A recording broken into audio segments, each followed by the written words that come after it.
The way I see it. This is Ron's wonky perspective on life.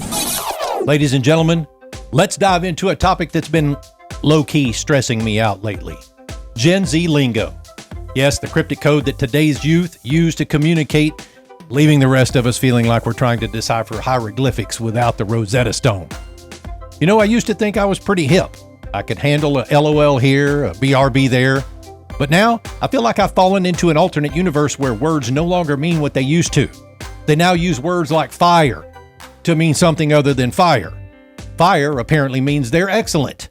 Who decided that associating things we like with natural disasters was a good idea?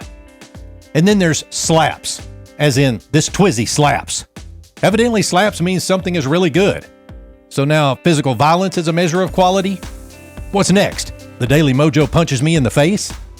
Oh, and let's not forget cap and no cap. When someone says he's capping, it means he's lying. No cap means they're being truthful. I'm sorry, but back in the day, a cap was something you wore to keep the sun out of your eyes, not a barometer for honesty. I'm starting to think they just throw darts at random words in the dictionary and assign them new meanings. Seems that's been happening a lot lately. Have you heard them say stan, as in I stan that celebrity? At first I thought they were mispronouncing stand, but no, it's a combination of stalker and fan. Well, that's comforting. Nothing says wholesome admiration like admitting to mild obsession. The one that really gets me is okay boomer.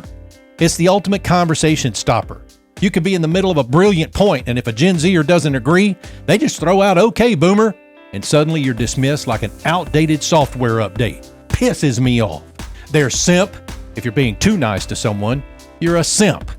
So chivalry isn't dead, it's just being rebranded as a derogatory term. Fantastic.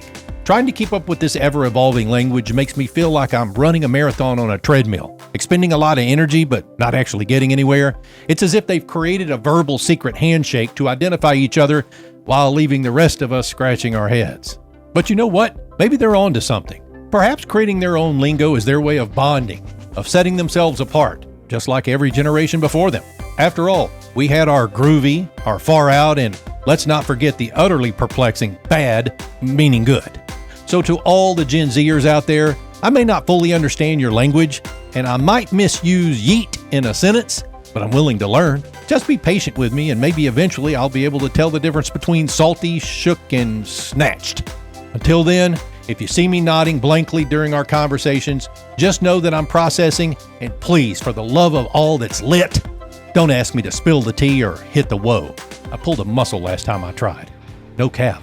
I'm Ron Phillips, and that's the way I see it. The way I see it is only on the Daily Mojo.com.